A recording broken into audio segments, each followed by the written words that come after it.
Welcome back to devlog number 1 of Shotgun Knight, and it's time to make the game a little less atrocious to look at.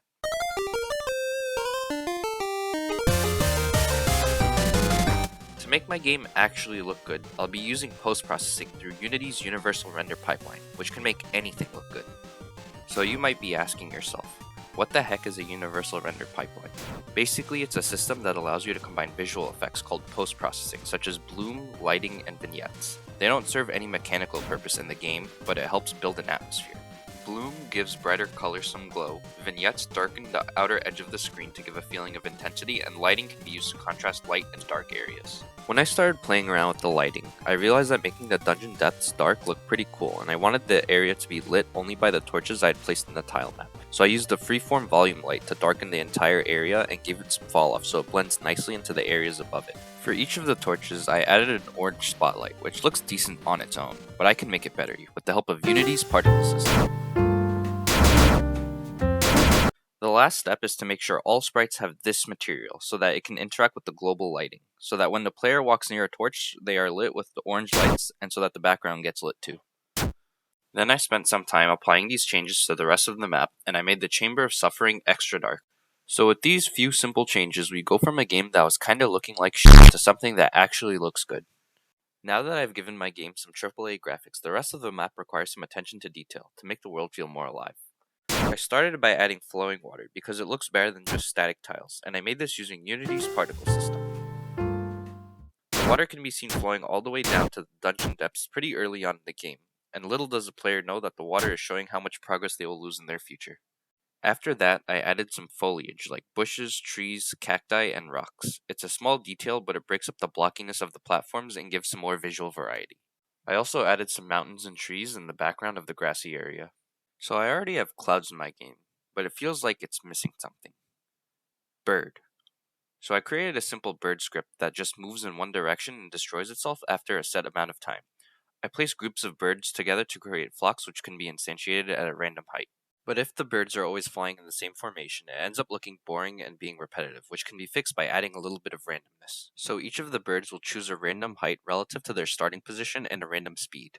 By adding these elements together with a simple flying animation, we get something that looks pretty natural and varied. So now when a flock of birds spawns in, after a random interval, they get a random height, and then each bird gets another random height and a random speed.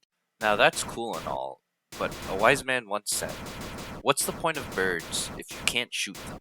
So there's a couple of ways I could go about this. I could use raycasts, which is like an invisible beam or something, I don't really know. Projectile collisions, which involves shooting an actual projectile from the shotgun. But both of these solutions require a lot of work, and I don't like work. Since the shotgun is just for looks and doesn't actually shoot anything, I wanted to keep it as simple as possible, so I came up with this. You see bird, you click on bird, gun go kaboom, bird go dead.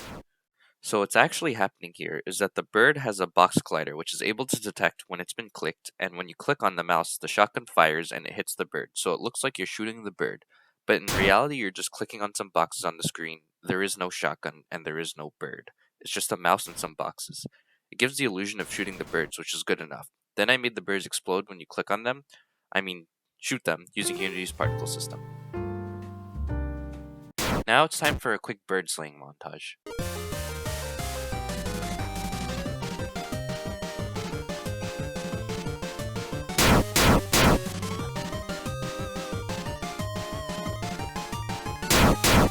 So after shooting all these birds, I think there should be a stat tracker to show how many birds you've massacred. So I made a simple stats tracker that shows other stats too, like how many shots you fired and how many times you've fallen flat on your face. But there's only one big issue here, and that's that nothing saves. So I need some sort of save system to save the player's progress. Everything plays nicely, except the player has no way to save his progress. In this video, we'll have a look at saving locally And now we have a system that saves the player's stats and also the position in game so that you can come back to the spot later instead of having to start all over again. There's also an option to start a new game. Now that we have in-game stats for the player, I can add achievements through Steam. Oh, what's that? You haven't wishlisted Shotgun Knight on Steam yet? Wishlist now, or you'll stub your pinky toe before you go to sleep tonight and your pillow will be warm on both sides. So I've got just a few achievements for now, which involve shooting a bunch of times, falling a bunch of times, or becoming the bird slayer. So after all that work, here is the end of the game. Now, of course, the player should be properly rewarded for beating the game, but I'll save that for the next video, so you should subscribe so you don't miss that. You're probably wondering why I would show the end of the game and spoil it, but it's because most of you won't reach the top of the game unless you wishlist Shotgun Knight on Steam right now. Anyways, for the next video I've got plans for rewards for completing some achievements, completing a flawless run, and I have an idea for a potential secret boss. Smash like if you like, smash dislike if you don't, comment, sub.